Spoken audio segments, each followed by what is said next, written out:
Magandang araw mga lods. Ngayon, sagutin natin yung tanong ng ating kaibon o kalods na kung bakit daw parang hirap pumatong yung kaksahin. Ayan, yan ang ating sasagutin mga lods. Let it, bang, bang. Magandang araw mga lods. Ayan. Totally, yun ako na. Tuloy pa rin yung parapol natin. Yung mga hindi pa nakasubscribe dyan, subscribe na kayo mga lods. Kasi ilang araw na lang to. Ano na ngayon? Araw ng Huwebes. So, malapit na nating i-raffle. Baka kayo yung palaring manalo sa ating dalawang pares na free kits. Yan. Walang bayad dyan mga lods. Free entry lang yan. At ako na yung kusang naglilista. Yung mga nagko-comment, nanonood. Yan. Kaya sali na kayo mga lods. Ang kailangan nyo lang gawin, mag-subscribe, click mo yung notification bell, i-all mo na, tapos comment lang habang nanonood. Yan lang yan mga lods. At pwede na kayong maka-entry. Yan, totally ako na yung nag-e-entry sa inyo kasi nag-comment kayo mga lods. Okay mga lods, balik na tayo sa ating ita-topic ngayon. Yung ating topic galing kay MLC Aviary. Yan. Si Idol veterano mag-iibon to, pero parang si Lods nagumpisa yata siya sa mga African lovebirds. Yan. Kaya hindi niya masyadong kapado yung mga kits. Parang nag-ship siya umiscape siya sa pag-ano ng African. Ngayon nagalaga siya yata mga agoromo na mga kits. Kaya ngayon nangangapa si Lods. Nagtataka daw siya bakit parang hirap pumatong yung kak sa sa hen. Sabi niya matured naman sila Lods, sabi niya, pero parang hirap sila. Parang hindi niya maintindihan kung kakaiba ba to, normal ba to, o ano ba, di ba, no? Totally, yan ang ating sasagutin. Bakit minsan hirap pumatong yung pag nagme-mating to mga lods, yung kaksahin. Bagamat matured na, kumbaga, although sabi ni Lods basal, pero kahit na pag mature na, hindi dapat ganon. Meron akong ganyan sa sa African, parang nagsusulo. Mas gusto niya yung siya lang mag-isa sa perch. Walang kapares, may paparesa yun, pero sa perch kumaka na. Ayan. Pero si Lods pumapatong na pero hirap. Yan. So yung isang nakita ko rito kasi nagchatan kami, sabihin sa messenger, chinyat ko si Lods. So yung yung pinaka-perch o tungtungan, sabi niya 10mm. So kung 10mm, wala pang dimedya yan mga Lods.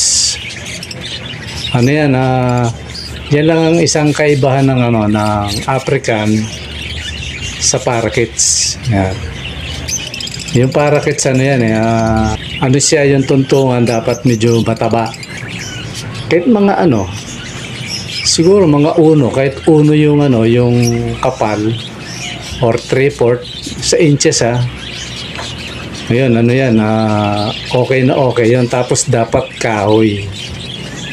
Yan, kahoy dapat yan. Kasi hindi sila kagaya ng mga idol Hindi sila kagaya ng African na malakas ang kapit.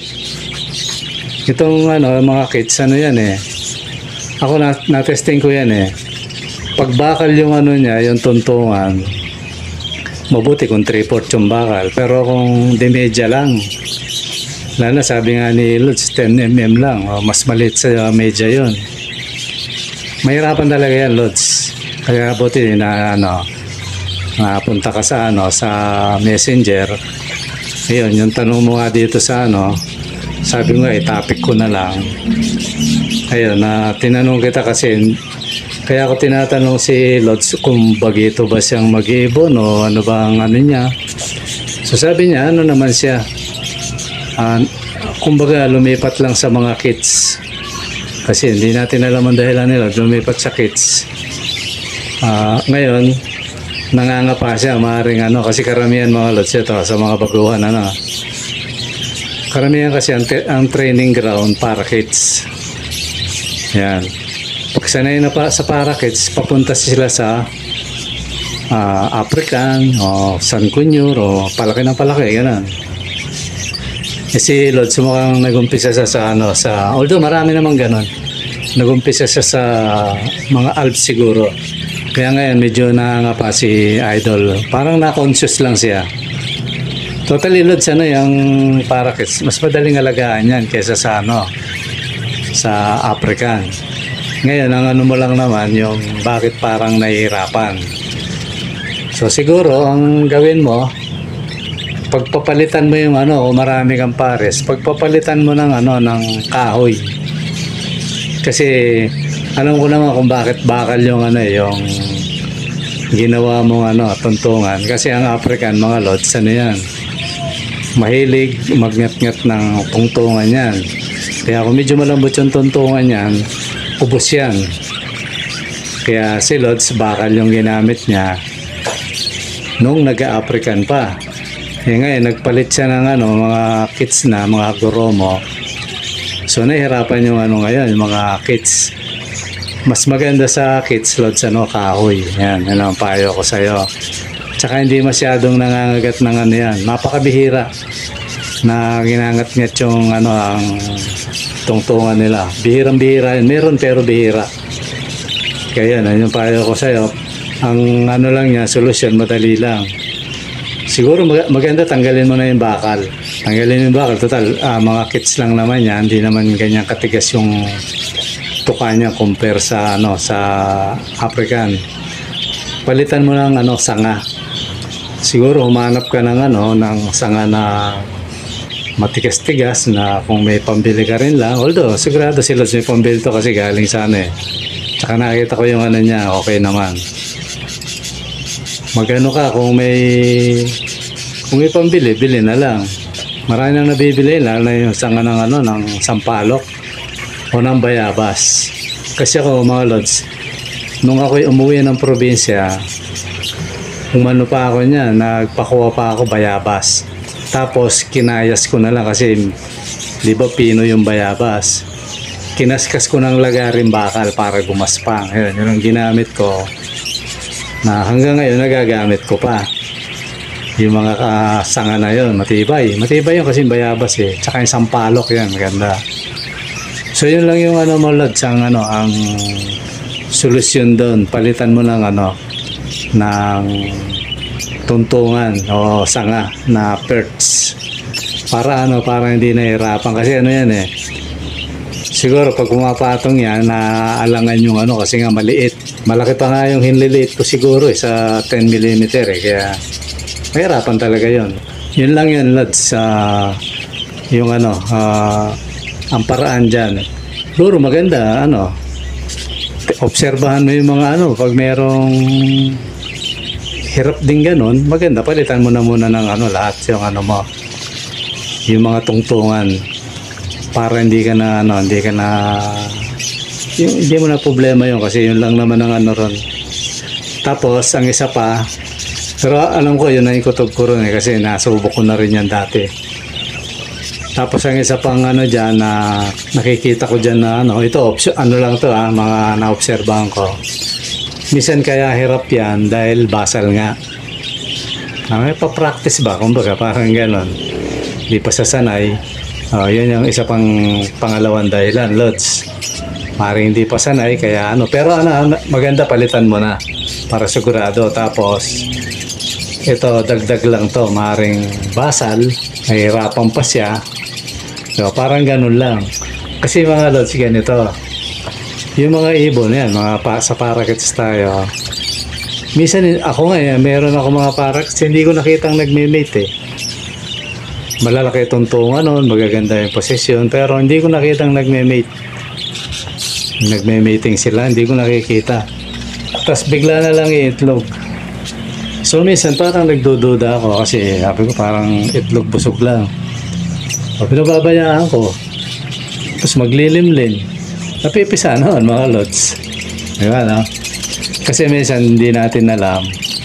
Sa loob ng nest box yan nagbebembangan yan mga idol. Hindi natin nakikita.